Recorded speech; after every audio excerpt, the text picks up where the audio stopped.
തിരുവനന്തപുരം ജില്ലയിൽ കോൺഗ്രസിൻ്റെ DCC അധ്യക്ഷനായി എസ് ശബരീനാഥൻ വരുന്ന സാഹചര്യത്തിൽ എത്രത്തോളം ഗുണകരമായിരിക്കും പ്രസ്ഥാനത്തിന് എന്ന വിലയിരുത്തൽ ഇപ്പോൾ നടക്കുന്നുണ്ട്.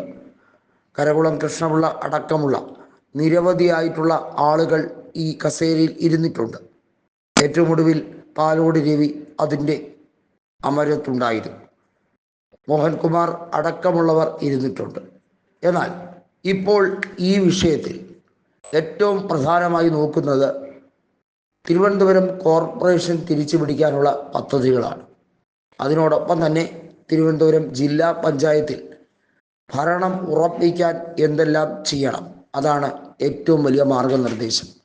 നമുക്കറിയാം, തിരുവനന്തപുരം ലോക്സഭാ മണ്ഡലം, അതായത് കോർപ്പറേഷൻ ഉൾപ്പെടെയുള്ള മേഖലകൾ അടങ്ങുന്ന തിരുവനന്തപുരം ലോക്സഭാ മണ്ഡലത്തിൽ 2009 മുതൽ ഡോക്ടർ ശശി തരൂർ വിജയിച്ചു വരികയാണ്. ആദ്യ തെരഞ്ഞെടുപ്പിൽ തന്നെ 1 ലക്ഷത്തോളം വോട്ടുകൾക്ക് ആയിരുന്നു CPI സ്ഥാനാർത്ഥി രാമചന്ദ്രൻ നായരെ പരാജയപ്പെടുത്തി 2009 അധികാരത്തിലെത്തിയത്. അന്ന് UPAയുടെ 2ാം സർക്കാർ അധികാരത്തിൽ കയറിയ സമയമായിരുന്നു. 2014 BJP നരേന്ദ്രമോദി തരംഗത്തിൽ ആഞ്ഞടിക്കുമ്പോഴും O രാജഗോപാൽ എന്ന അതികായനെ മലർത്തിയടിച്ചുകൊണ്ടാണ് ശശി തരൂർ വിജയിച്ചത്.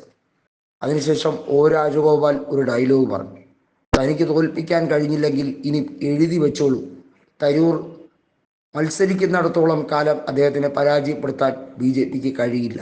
അത് അച്ചട്ടായി. 2014 പോലെ തന്നെ മികച്ച രീതിയിൽ പോരാട്ടം നടത്താൻ 2019 കഴിഞ്ഞു. പക്ഷേ ഭൂരിപക്ഷം 14-നെ അപേക്ഷിച്ച് 10 മടങ്ങ് വർദ്ധിച്ചു. വീണ്ടും 1 ലക്ഷത്തോളം വോട്ടുകൾക്കാണ് കുമ്മനം രാജശേഖരനെ പരാജയപ്പെടുത്തിയത്. ഇക്കുറി രാജീവ് ചന്ദ്രശേഖരൻ ഒരു ഘട്ടത്തിൽ 24,000 വോട്ടിൻ്റെ ലീഡ് നില നേടിയെടുത്തെങ്കിൽ പോലും പിന്നീട് ക്രമാതീതമായി തീരദേശ മേഖലയിലൂടെ തരൂർ 16,000 വോട്ടിന് വളരെ ക്ലിയറായി വിജയിച്ച് കയറുന്ന ക്രിസ്റ്റൽ ക്ലിയർ വിജയം നേടിയെടുക്കാൻ സാധിച്ചു. തരൂരിനെ സംബന്ധിച്ചിടത്തോളം തിരുവനന്തപുരം അറിയാത്ത സ്ഥലമല്ല. ഒത്തു പ്രവർത്തിച്ചാൽ തിരുവനന്തപുരം കോർപ്പറേഷനിലും കോൺഗ്രസിന് അത്ഭുതങ്ങൾ സൃഷ്ടിക്കാം എന്നാണ് തരൂർ വ്യക്തമായി പറയുന്നത്. അതിനൊരു പ്ലാൻ വേണം. BJPയിലേക്ക് ചോരുന്ന വോട്ടുകൾ തിരികെ പിടിക്കണം. CPIM ഇനി തിരുവനന്തപുരം കോർപ്പറേഷനിൽ വേരോട്ടം കാണില്ല. ആര്യ രാജേന്ദ്രൻ എന്ന പരിചയസമ്പന്നത ഒട്ടുമില്ലാത്ത, ജനങ്ങളോട് ആക്രോശിക്കുന്ന, അട്ടഹസിക്കുന്ന, ധാർഷ്ട്യവും ധിക്കാരവും മാത്രം കൈമുതലാക്കി വച്ചിരിക്കുന്ന, അഹങ്കാരം പെരുത്ത ഒരു മേയർ, അവരുടെ സ്വാർത്ഥ താല്പര്യങ്ങൾക്ക് വേണ്ടി മാത്രം കാര്യങ്ങൾ വളച്ചൊടിക്കുന്ന ഒരു വ്യക്തി. അധികാരത്തിന് എങ്ങനെയെല്ലാം ദുർവിനിയോഗം ചെയ്യാം എന്നുള്ളതിൻ്റെ ഒത്ത തെളിവാണ് ആര്യ രാജേന്ദ്രൻ എന്ന ഈ പെൺകുട്ടി. അവരുടെ ഭരണം തിരുവനന്തപുരം കോർപ്പറേഷനിൽ CPIMനെ 3ാം സ്ഥാനത്തെത്തിക്കും എന്നുള്ളതിൽ സംശയമില്ല എന്ന് K മുരളീധരൻ അടക്കമുള്ളവർ പറയുന്നുണ്ട്. 2026 നിയമസഭാ തെരഞ്ഞെടുപ്പിൽ K മുരളീധരൻ വട്ടിയൂർക്കാവിലും അതുപോലെ തന്നെ ശബരീനാഥൻ അരുവിക്കരയിലുമൊക്കെ വീണ്ടും മത്സരിക്കുകയാണ്.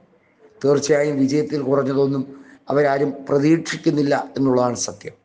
അത്രയേറെ മലീനസമായി മാറ്റിക്കഴിഞ്ഞിരിക്കുന്നു തിരുവനന്തപുരം ജില്ലയെ CPIM ജില്ലാ കമ്മിറ്റി. വി ജോയ് അടക്കമുള്ളവർക്കെതിരെ CPIMൽ കനത്ത ഒരു തിരിച്ചടി നൽകണം എന്നുള്ളത് ഇപ്പോൾ ജനങ്ങളുടെ ആവശ്യമായി മാറിക്കഴിഞ്ഞിരിക്കുന്നു. CPIM ജില്ലാ കമ്മിറ്റിയിൽ കനത്ത പൊട്ടിത്തെറിയും ഉണ്ടായിരിക്കുന്നു. ഒരിക്കലും ഇനി തിരിച്ചു വരാൻ കഴിയാത്ത രീതി അപ്രപാളികളിലേക്ക് മറഞ്ഞു പോകുന്ന അവസ്ഥയിലേക്ക് ഈ പാർട്ടി മാറിക്കഴിഞ്ഞിരിക്കുന്നു.